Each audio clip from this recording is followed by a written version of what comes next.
संत परंपरा ही महाराष्ट्राची महान ओळख आहे. महाराष्ट्राच्या भूमीवर अनेक संत जन्माला आले आणि त्यांनी आपल्या कार्याने समाजाला योग्य दिशा दिली. राष्ट्रसंत तुकडोजी महाराज हे देखील याच परंपरेतील एक तेजस्वी व्यक्तिमत्व. त्यांचे विचार आणि कार्य आजही समाजाला प्रेरणा देतात. नमस्कार मंडळी, क्रिएटिव्ह आय प्रोडक्शन्स या आमच्या चॅनलमध्ये तुमचं सहर्ष स्वागत आहे. राष्ट्रसंत तुकडोजी महाराज यांना त्यांच्या पुण्यतिथीनिमित्त विनम्र अभिवादन. आज त्यांच्या पुण्यतिथीनिमित्त आपण त्यांच्या संपूर्ण जीवन प्रवासाचा आढावा घेणार आहोत. राष्ट्रसंत तुकडोजी महाराजांचे मूळ नाव माणिक बंडोजी इंगळे होते. त्यांचा जन्म 30 एप्रिल 1909 रोजी महाराष्ट्रातील अमरावती जिल्ह्यातील यावली या गावी झाला. लहानपणापासूनच त्यांना अध्यात्माची आणि भक्तीची ओढ होती. त्यांचे वडील बंडोजी आणि आई मंजुळाबाई यांनी त्यांना संस्कार आणि मूल्यांचे शिक्षण दिले. माणिक यांनी लहान वयातच भजने, कीर्तने आणि लोककथांच्या माध्यमातून समाजाला एकत्र आणायला सुरुवात केली. त्यांच्या आवाजातील जादू, भजनांमधील गोडवा आणि विचारांमधील खोली यामुळे लोक त्यांच्याकडे आकर्षित होऊ लागले. त्यांनी कधीही औपचारिक शिक्षण घेतले नाही, परंतु त्यांची बुद्धिमत्ता आणि ज्ञान हे कोणत्याही मोठ्या विद्वानापेक्षा कमी नव्हते. त्यांनी स्वतःला तुकड्या म्हणवून घेतले आणि पुढे ते तुकडोजी म्हणून ओळखू जाऊ लागले. राष्ट्रसंत तुकडोजी महाराजांनी केवळ आध्यात्मिक उपदेशच दिला नाही, तर त्यांनी सामाजिक सुधारणांनाही तितकेच महत्त्व दिले. ग्रामगीता हे त्यांचे सर्वात महत्त्वाचे आणि युगप्रवर्तक पुस्तक आहे.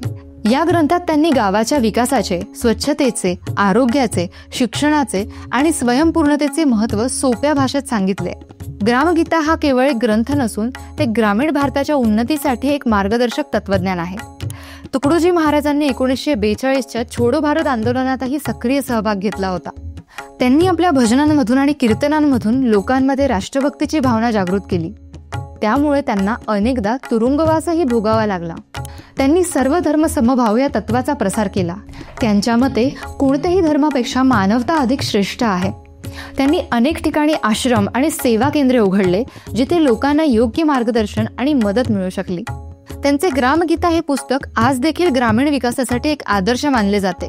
याशिवाय त्यांनी सार्थ आनंदभृत, सार्थ आत्मप्रभाव, गीताप्रसाद, बोधामृत अशी अनेक ग्रंथांची रचना केली, ज्यातून त्यांचे विचार आणि तत्वज्ञान स्पष्ट होते. आपल्या आयुष्यातील प्रत्येक क्षण समाजासाठी वेचणाऱ्या या महान संताचा शेवटचा प्रवास वेदनादायी होता. तुकडोजी महाराजांना कर्करोगाचा आजार झाला होता, तरीही त्यांनी आपले कार्य थांबवले नाही. त्यांनी आपले शेवटचे दिवस मोझरी येथील आश्रमात घालवले. त्यांचे विचार आणि तत्वज्ञान शेवटच्या श्वासापर्यंत त्यांच्यासोबतच होते.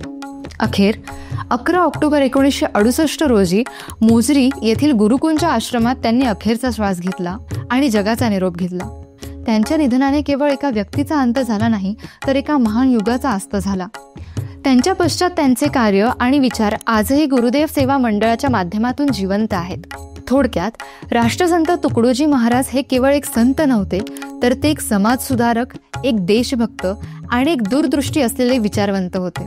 त्यांनी दिलेला सर्व धर्म समभाव आणि मानवता हा संदेश आजही जगाला शांततेचा मार्ग दाखवतो. त्यांचे जीवन हे आपल्याला शिकवते की कोणताही बदल आणण्यासाठी मोठे पद किंवा सत्ता असणे आवश्यक नाही, तर त्यासाठी दृढ इच्छाशक्ती आणि समाजाप्रती समर्पण असणे पुरेसे आहे. त्यांच्या पुण्यतिथीनिमित्त त्यांच्या विचारांचे पालन करणे आणि त्यांचे कार्य पुढे नेणे हीच त्यांना खरी आदरांजली ठरेल. तर मंडळी, आजच्या पुरतं एवढंच. आम्हाला आशा आहे की तुम्हाला आमचा हा पॉडकास्ट अवश्य आवडला असेल. आवडला असल्यास लाईक व शेअर करायला विसरू नका आणि खाली दिलेल्या कमेंट बॉक्समध्ये आपले मत व्यक्त करण्यास अजिबात संकोच करू नका. क्रिएटिव्ह आय प्रोडक्शन्स चॅनलच्या पुढील अपडेट्ससाठी आमच्या चॅनलला सबस्क्राईब करा व बेल आयकन प्रेस करायला अजिबात विसरू नका. धन्यवाद.